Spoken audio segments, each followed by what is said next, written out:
क्रिप्टोकरन्सीद्वारे सोनीटेक्स कंपनीच्या माध्यमातून गुंतवणूक केलेल्या 2,90,000 रुपयांची फसवणूक झाली असल्याची तक्रार सचिन पृथ्वीराज चव्हाण राहणार मिथिला नगर शेटेवस्ती सोलापूर यांनी पोलीस आयुक्त डॉक्टर राजेंद्र माने यांच्याकडे निवेदनाद्वारे केली आहे।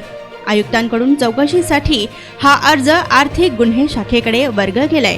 तर तक्रारीत चव्हाण यांनी म्हटले की सोनीटेक्स कंपनीच्या 2 एजंटांनी मोठ्या प्रमाणात आर्थिक परताव्याचे आमिष दाखवून आपणास गुंतवणूक करण्यास भाग पाडले। वेगवेगळ्या तारखांना UPI-द्वारे रोख अशी 2,90,000 रुपयांची गुंतवणूक करण्यात आली आहे।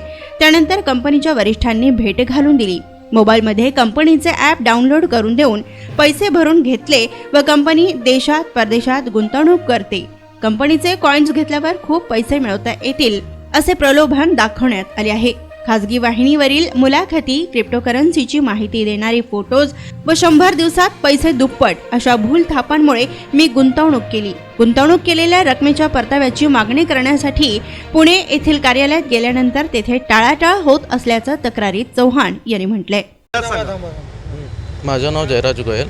माझी 1,60,000 इन्व्हेस्टमेंट आहे सोनीटेक्समध्ये आणि माझी पूर्ण रक्कम बुडवली त्यांनी।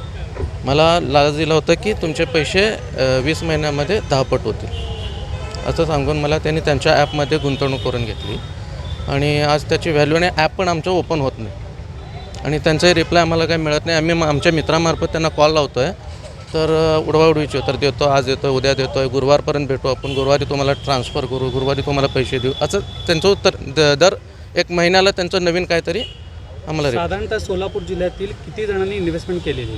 भरपूर जण असतील, त्यांची काउंटिंग नाही, आज नाही तर उद्या त्यांची माहिती बाहेर येतील। जसं आपण ही पुढं जाऊ एक जण बाहेर येतील, कारण भरपूर लोक घाबरत आहेत, नावाला घाबरत आहेत। कोण? आम्ही स्वतः नावाला घाबरत होतो की आम्हाला पुढं काय होणार।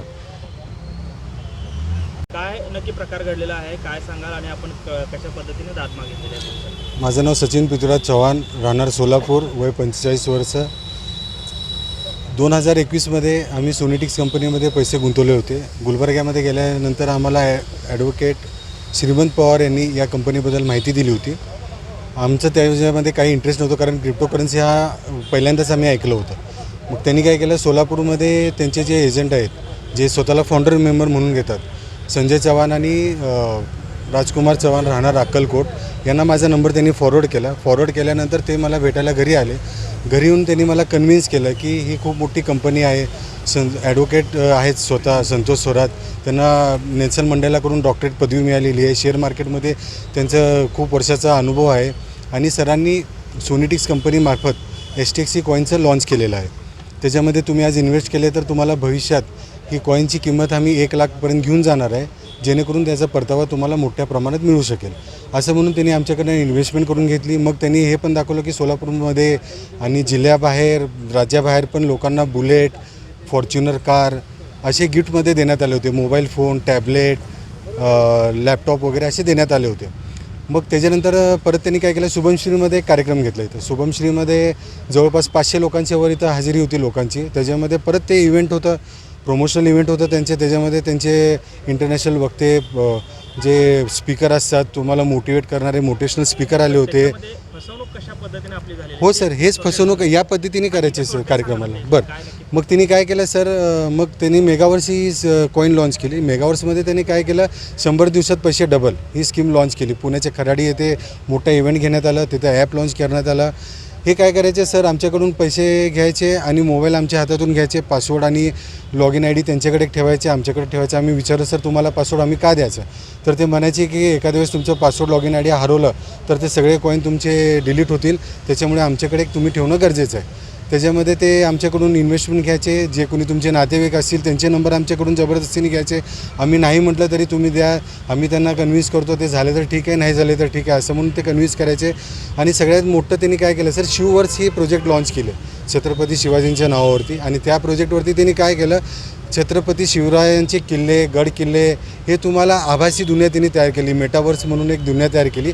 त्याच्यामध्ये ते सांगितले की तुम्हाला 1 एकर जमीन घेता येईल, महाराजांच्या युद्धामध्ये तुम्हाला सहभाग करता येईल, मावळे म्हणून तुम्हाला तो जो जीवनकाळ आहे तो परत जगता येईल, असे भूलथापा मारून लोकांची भावनिक फसवणूक करून यांनी आम्हाला ते घेण्यास भाग पाडलं। त्याच्यामुळं आम्ही ते घेत गेलो। मग त्यांनी काय केलं, 2022 साली ते कॉईन विक्री बंद केली ऑनलाईन। आणि तिने म्हणले की हे जे ऑनलाईन कॉईन विक्री आहे ते आम्ही का बंद केली आहे, कारण भविष्यात या कॉईनची किंमत आम्हाला 5,000 रुपयापर्यंत घेऊन जायची आहे, जेणेकरून वझिरेक्सवरती हे कॉईन लिस्ट होईल, तुम्ही तिकडे विक्री करा. 1 वर्षापर्यंत तिने फक्त ऑफलाईन विक्री केली. ते म्हणले आमच्याकडे फक्त 10 कोटी कॉईन आहेत, 3 कोटी आम्ही स्वतःसाठी ठेवलेत कंपनीसाठी आणि 7 कोटी कॉईन विक्रीसाठी आहेत. भारताची लोकसंख्या 140 कोटी आहे.